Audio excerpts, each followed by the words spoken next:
My guest on this episode is Suzanne Clements, fashion designer, artist and all-round creative force. As the design duo Clements Ribeiro, her and her husband Inacio set the London fashion world alight in the 90s with innovative, brightly patterned cashmere knits. Simultaneously, the pair worked as the creative directors at the heritage Parisian fashion house Cacharel, furiously commuting between London and Paris while also raising their children. Today, she works as an artist with 2 new exhibitions on show this month in London. I met with Suzanne in September in a cafe on the King's Road, and to the soundtrack of London, which is why it's quite noisy, I heard her tales from fashion's front line in the 90s and how she pivoted to art. I started by asking her about her time at Cacharel. He's in his 80s as well, but he's sort of, and he'll say things like, well, when I discovered Sarah Moon, she was just off the street, so that's how we should do it. Did you really discover Sarah Moon? Yeah, she was, her boyfriend and her were at the Beaux-Arts, and he had this idea that he was going to find someone who was like a child, a kid, literally like a 16-year-old, to come and do the campaign. But that was the kind of thing that would work in the 60s. It was kind of cool to just get a normal person and do a campaign. And then the boyfriend was ill, so Sarah Moon turned up instead of the boyfriend. And that was Sarah Moon, basically. She, made a career and everything. I quite like the idea, though, that he's still, even though he's in his 80s, that he still wants to keep it going. That's what I love about him, because he's still exciting and he still has that energy and he's not cynical in that way at all, which is good. Sometimes you almost need to, because we're a bit like, oh, that's been done, you can't do that, can't do this. And, so he is exciting, where you could just, like the models would just pick up their own outfits, and you decide what you want to wear, and you do a show like that. So, that's how things were done. I remember all the Ozzy Clark shows were literally like the models would just choose what they want to wear, and it was all kind of improvised. You designed for Cacharel for about 7 years, didn't you? But the thing was, we were working on Clements Ribeiro and Cacharel was maybe for, I don't know, about 7 years of that. I mean, I think we literally kind of arrived there like sort of Millennium Eve. And we sort of set up below the Eiffel Tower, and I had our that was like my first sort of time in Paris where we started working there. And that was like amazing. So I have this like really beautiful kind of memories of that time. And so did he know about you because of what you've been doing for Clements Ribeiro? Yeah. And he was like, I want some fresh designers to come and help me. Apparently he saw us on the TV, his daughter tells us, and he said, I want them, that's it, get them on the phone, like right now. So it was all like, put the phone down, watch the programme, call us, say, can you start kind of tomorrow? It was like very impulsive, he's always very impulsive. So I think we were kind of hired within about 15 minutes of the TV programme, so, and then we went there, Millennium Eve, literally. Wow. Yeah.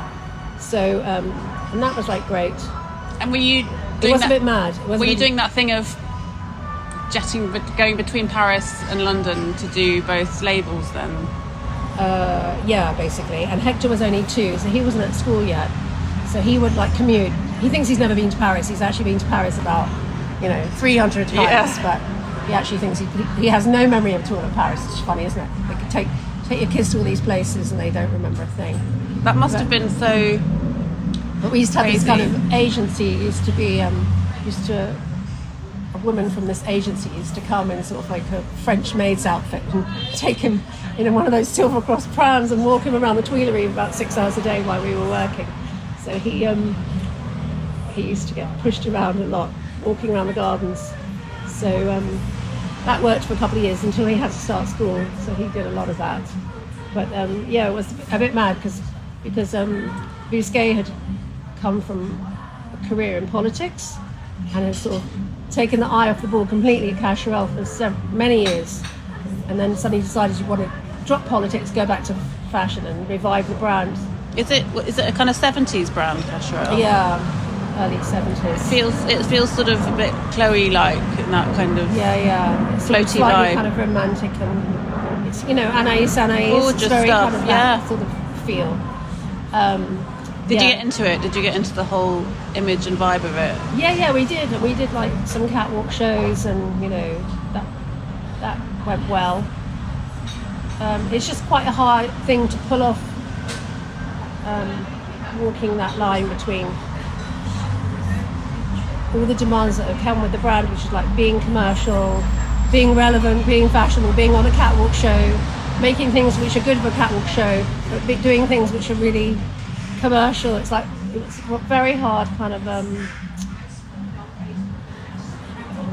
line to walk. Were there archives? Oh yeah, that was quite good. He put an advertisement in the Figaro or whatever, and asked like general public to bring in their clothes. And so basically just tons and tons of people just kept turning up, and he had a full-time archivist, and her job was literally to create this archive, and people would just arrive with like dresses and clothes and all sorts of things, and it was all labelled meticulously and kind of kept in this vault. If you ask any French person, they all, of a certain age, all love Cacharel, and even if they remember being dressed in it as kids, so they love the idea. I don't know, it's just like in their roots in a way. So French people just love it. So when he asked for the archive, everyone was like happily bringing in all their clothes, and it was like a big thing in France. So it is definitely in their roots. What are the pieces? Can you describe a couple of pieces that you remember that stick in your mind that came in? See, the thing is that they were very simple then, so it's quite hard to work. I mean, Calvin Klein in the 90s was very simple. It's probably, if we look back at that now, we just think, what was the big deal? It's just kind of simple slip dresses. You see Kate Moss on a catwalk wearing a satin slip dress. It's like, what's the big deal? So especially now, you've got the things like Gucci, which is completely opposite, just everything piled on and mad. So, a Cacharel's like that when you look back at it. It's like very stripped back, very, very simple. So, a lot of it was like Liberty prints and just very simple dresses, which were huge at the time. But there's an element of looking back and thinking, depends where we are in fashion when you look back, but there's times when that looks so simple. Or simple from a catwalk point of view. Maybe not to actually wear, but I always think about designers who do that thing where they're designing two different lines. I mean, did you find it challenging to kind of separate the two out? Because they're quite different aesthetically, aren't they? I know, that was just mad. I mean, because we basically used to work 7 days a week, and we'd either have sort of 3 days here and 4 days there, or 3 days there and 4 days here. And we'd just be backwards and forwards all the time. It was mad. Working on the Eurostar, we'd have like assistants on there. We'd all be sitting on a table, and we'd all be kind of just working on the table on the way over there and on the way back. It was just Do you thrive so on intense. being really busy then? Yeah. It's exciting. It depends what you're busy doing, But I think it was exciting, and there were always lots of possibilities, and every day was, it was great working in Paris. We had a place right on Palais Royal, so that was great. It was like really, we had a beautiful little world that we occupied there. Were you part of were there other fashion designers there that you became friends with, or was it not really? Really, we used to see Phoebe and Stella on the train. Always see Kirsten Scott Thomas, because she was always that's on when they that were train doing too. Chloe. Yeah, right. Exactly. Kristen Scott Thomas. She was always on the train. Sometimes don't know what she was doing. She was just like, doesn't she? She lives in France. Yeah. So she was always. There were some people who would always see back on the same train. That must have been quite a chic train. Yeah, and then Fashion Week, you'd have it kind of stuffed full of all the fashion people. Wow. But so what brought Cacharel moment to an end? I actually can't remember exactly. Because 7 years, that's quite a long time anyway in fashion world. I think it was kind of more on the part of Mr. Bousquet, the owner. I think he just wanted to change, or I think he just traded us in for another couple. What are their names? Ili Kishimoto. He hired them afterwards, and they replaced us. But to tell you the truth, we've done kind of 7 years of that, and it is quite extreme. Do 7 years of commuting, working 7 days a week, always under like huge pressure, completely overwhelmed. So and also our daughter Violet was just born at that point, so I was kind of being a bit tipped over the edge. So that was fine, really. That was enough. Yeah. And what about? So let's go back now to because I was put in touch with you through Roger Treadry, Yeah. who heads up the MA Fashion Journalism course at Central St Martin's, who I know is a great friend of yours. Yeah. And I know you went to Central St Martin's, that's where you met. Well, for me, it's always St Martin's. It was in Charing Cross Road. Charing Cross Road. With kind of burnt out blackened windows where there was a fire, but no one had bothered to clean them for the whole time we were there, but never cleaned the windows. So that was what, late 80s, around the late 80s, early 90s? Yeah, exactly. Yeah, I left in like 92. And you met Inacio there? Yeah, we met there on the first day. Tamsin was there with us as well. Tamsin Blanchard. Actually, loads of people were there. Who else? Hussein Chalayan was there. Giles was in our class. Giles Deacon. Fabio was in my class. Now Fabio Pires? Yeah, he heads up the course, which always makes me laugh, because for me, he'll always be like a student. So, David Capo, he teaches at St Martin's. He does. He shares an office with Roger. Yeah, which I still find it hard to get my head around. Everyone being proper grown-ups. It's for me, So it's sort of he'll a always hotbed. be, in platforms and a grass skirt. I think he still is. Yeah, true. A pink fluffy fake fur bomber jacket. But there were loads of people actually. That we had a lot of success. I mean, it was a very free, creative time. Yeah, and also because London wasn't really happening at all when we started. It was sort of zero. So it was quite nice because it was like full of possibilities, and it wasn't a well-trodden path at all. I mean, London was just a real huge underdog of like kind of Paris, Milan. And then it did have that moment, didn't it, in the 90s with then Britpop, we all sort of fashion really we all happened. kind of rose together in a way, and all started showing almost exactly the same time, and that was exciting. When was your first show that you did for Clements Ribeiro? Yeah, we did it in Harvey Nichols with we had Naomi Campbell. Don't ask me why, but there was all these regular kind of models, and then Naomi Campbell, who was like absolutely at the height of her fame, kind of was like the star who kind of came in, and that was quite funny. That must have been amazing. But that must have got you tons of press, because she was a superstar. Yeah, I don't know why, but she locked herself in the bathroom. Can't remember why. So there's some dramas around that, but she pulled it out the bag at the end. I tell you, she really can pull it out the bag. I tell you, it's still kind of incredible how you hear about like supermodels, but you realise how it's like a special kind of energy. It must have been amazing. She can just come onto the catwalk and kind of snap herself up into shape and sashay down and like really walk the walk, in a way, and blow everyone out the water. It's quite incredible. It must have been amazing seeing clothes that you've designed on her as well. I tell you, it never look as good. It's quite amazing actually how. But you had loads of supers, didn't you? You had like Helena Christensen, Kate we Moss. did. But she was like our first. So right. I just remember us all being really struck by how there's a certain presence and energy in like an amazing model that can really kind of elevate clothes to a whole new level, which you kind of don't appreciate until you kind of see the transformation. It's quite incredible. Kate was as well. Just suddenly, the minute she goes on the catwalk, she just sort of like, I don't know. I think you're right, there's a different energy, isn't there? Yeah, it's just something she brings. It's just sort of, she can just switch it on. It's quite incredible to watch. But what was nice was that a lot of those models as well, they actually wore your pieces. They like I know, like even I was looking at Laura Bailey's Instagram, and I know she champions your stuff a lot and actually wears it. And all of the girls did as well, and often we just used to pay them in clothes as well, because like the old school when way. they were working at Versace, they would, what was that thing like, when we don't get out of bed for whatever, that's the Linda Evangelista line. Hundreds of thousands of pounds to do like Versace. So I mean, what is the point in paying them £150 or whatever to do our show? So we just give them like outfits. So that was quite nice. Then he used to go off to parties straight after the show, kind of dressed in the show outfit, and it was kind of that was nice. But there were even like Giselle was like her first show ever, and she was only 16. Gosh. Yeah, that was. Yeah, no, we have most of the supers that kind of made their way through London at some point and did. Giselle had that moment, didn't she, when she did a lot of London stuff in London? When she first began. I think just where she sort of first made it was in London. I felt like she first got. Yeah, and also most probably first show as well is Cara Delevingne. Yeah. She did your show. Yeah, I think her first show ever was ours. Was Cara Delevingne. I was like, I need someone really tiny because this outfit came up too small. I need someone extra tiny, and someone said, oh, there's this girl. And then she just came around to our house and tried. We were doing fittings from home. So, yeah.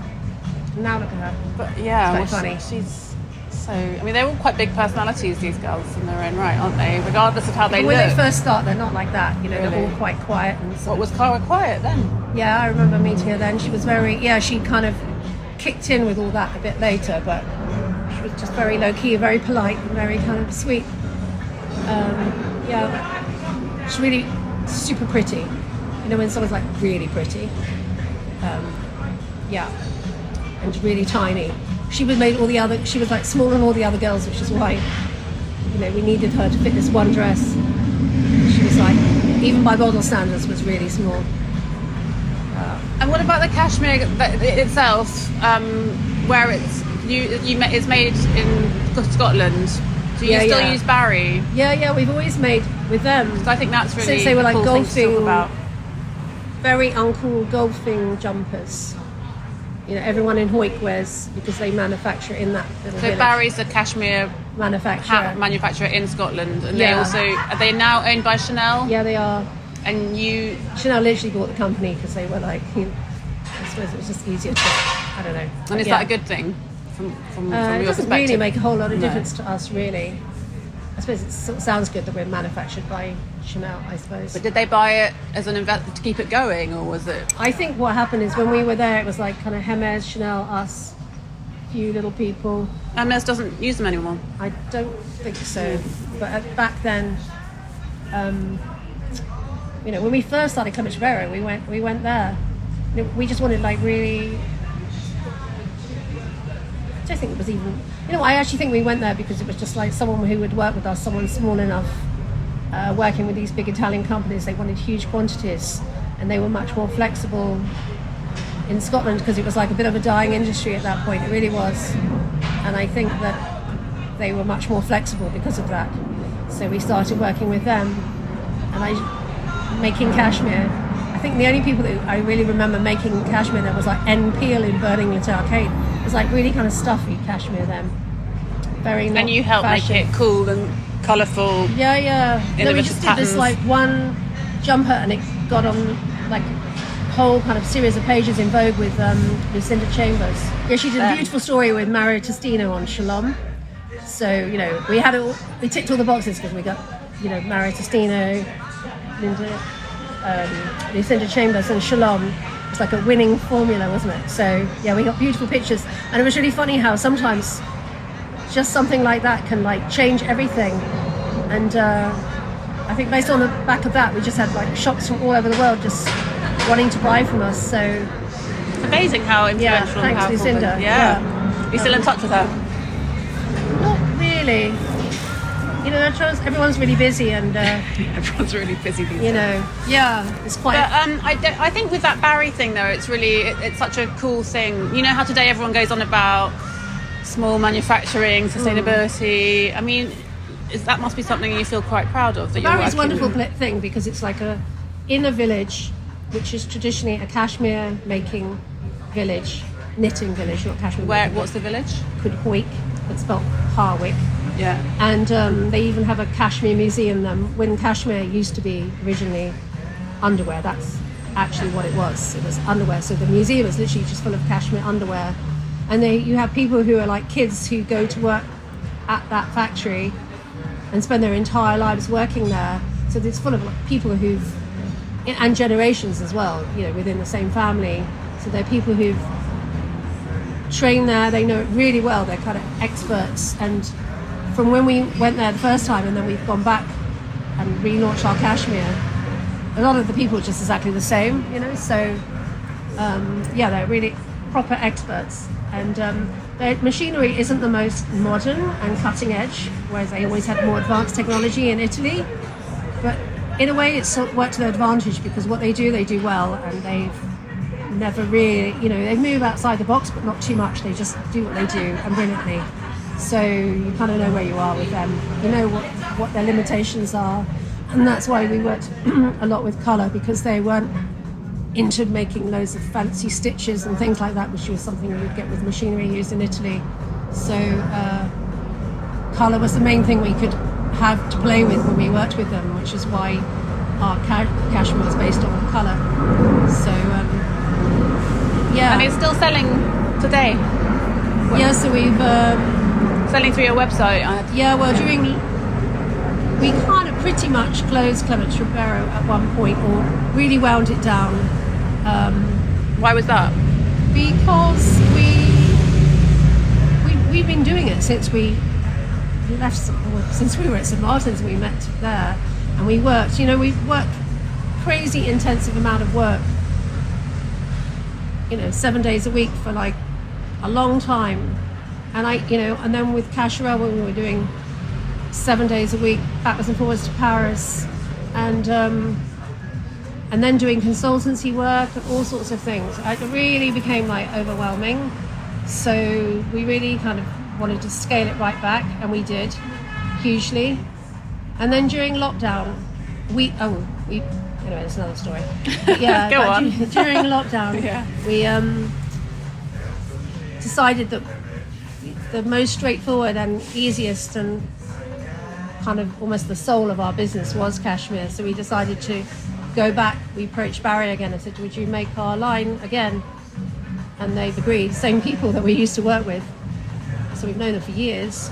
And so we started our cashmere again about a year and a half ago. And yeah, it's nice actually. Everyone likes cashmere, don't they? I mean, who doesn't like exactly. cashmere? Yeah. Yeah, so... and how do you feel about the fashion world or industry in London today? Do you feel connected? I really just skim an eye over it. I try, Yeah. even on Instagram, I try like not to follow any fashion What do you think companies or anything. But for, at St Martin's, like, does that wannabe designers who are leaving there and wanting to get started now, do you feel like there's a lot less support for people just starting out? And I mean, it feels like when you guys were starting out, there was a sort of groundswell of support, whether it was like... Yeah, because we came from kind of nothing. I mean, London was nothing when we started. So in a way, I suppose everyone was quite excited about London becoming something. And we were like a wave of people, and even people from overseas were excited about coming to London to see British designers and things. So we were kind of a wave. And then, there was that cool Britannia thing. Yeah. So we kind of fed off all of that with each other. There was definitely some excitement and putting London back on the map. So, and I suppose we didn't have nearly as much competition. We weren't even competing against each other because we were all very different. So, yeah, I mean, it was quite easy, I felt, but I suppose we were kind of lucky as well. Right place, right time, and all of that. But everything's more complicated now, isn't it? I feel like everything's really fragmented now. It seems to happen on a very global way.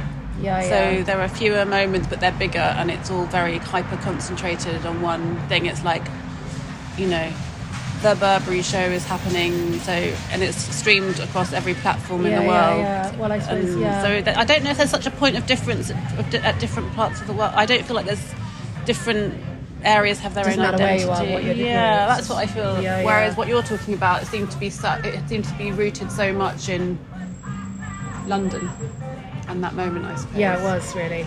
I suppose because when we kind of started scaling Clements Ribeiro, that's when the internet was really coming up. And I remember like wanting to have like a website to sell our clothes. And, Prada had a holding page for about 10 years which said, coming soon, And then I remember discussing it and people go, oh, but it's tacky, if you sell your clothes online, that's a bit down market. I remember that. And people kind of literally looking down. And I think Prada for a long time couldn't decide whether to go online or not, and whether it was damaging for the business. And when we were like, Net-a-Porter's was probably very first customer, like person they bought, really were very first. I thought they were completely mad, thinking, how are you going to sell like something for like however much? You still sell on Net-a-Porter, don't you? Yeah, we do still, yeah. But the whole idea of selling online was just weird. Yeah. Now look at it, Yeah. Now you can sell on Instagram, which is even a bit more remote in a way than looking on a big screen. So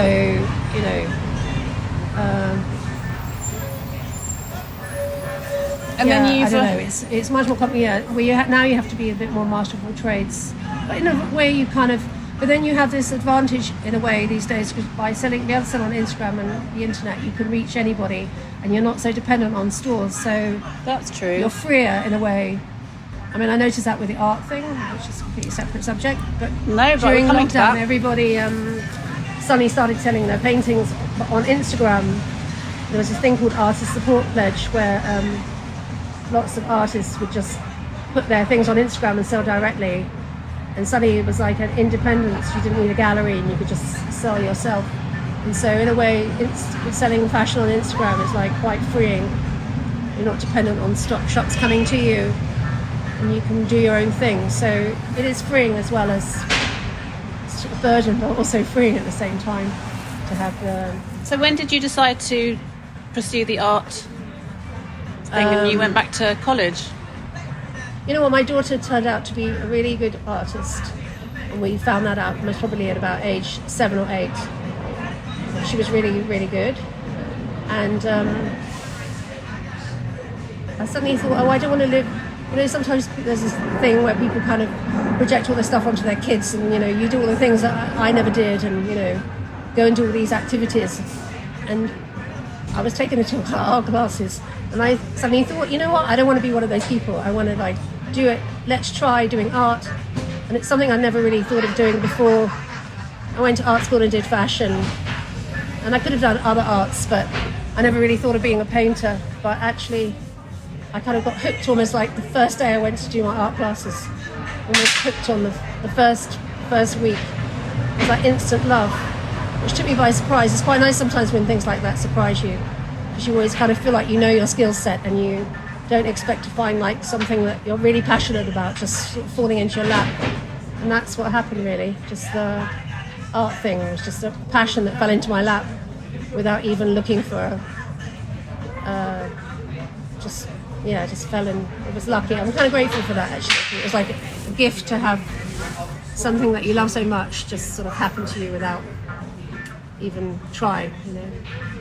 I've been looking at your stuff on your Instagram account. It's really, I mean, obviously it's quite weird looking at stuff tiny grid. No, everything's a matchbox size. But looks beautiful. And yeah, well, I've just graduated from, I went and did a master's, because I thought, what to do with all this passion for art? So I thought, well, maybe to go and study again.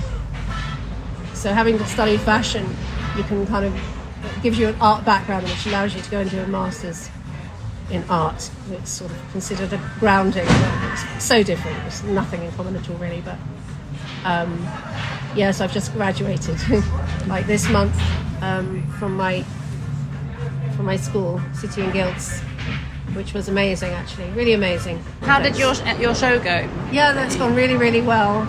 I've been approached by some galleries, had some good, really great collectors. This is a whole new, yeah, exactly. Whole new life. I'm super passionate about it, like completely addicted, like obsessed. So, and it's nice because I've got this whole new group of people who are just like me. We're all obsessed together. So it's quite nice. It kind of transcends everything to like age and gender and everything, backgrounds. We all sort of have this thing in common. So it's quite nice, really great. So I'm going to be doing exhibitions and things in the future, and it's like a whole new life. So. And do you think that you'll always keep the fashion thing going, chugging along, or can you see yourself sort of? I've tried to wriggle out of it loads of times. It's like really hard to get out of it. But I think, you know, because Inaccio's now got the label and running it. What, Clements Ribeiro? Yeah, well, it's still called Clements Ribeiro, but he's like made himself the face. Is he? So he does it by himself now, you mean? Yeah, most of the time. You know, I'm still involved a little bit every day, but I've tried really hard to get out of it. I don't think I'll ever completely shake it off. And part of it, you know, I do really love it. But, you know, there's not enough for each of us to go around, is there? You can't, you know, ideally, if I could work 50-hour days, you know, sure, fine, I'm happy to do Clements Ribeiro, but it's like just never enough hours. So I feel that, but yeah, I do it every day. I suppose it's like in my blood, really, and because we founded it together, it will always be like partly will always be a joint thing. Exciting. So who are the gallery? What's next? Are you doing a show for a gallery or? Well, I'm doing 2 exhibitions in November, so that's good. They're group ones. Where are they going to be? One's like right next to where the Zandra is in Bermondsey Street, you know, the fashion. Oh, that's a nice area. Yeah, that's going to be good. And another one's like in these kind of old warehouses in Shepherd's Bush. So I've got those 2 coming up. Another one in Padstow in December. And let's see if the gallery thing works out and what that brings.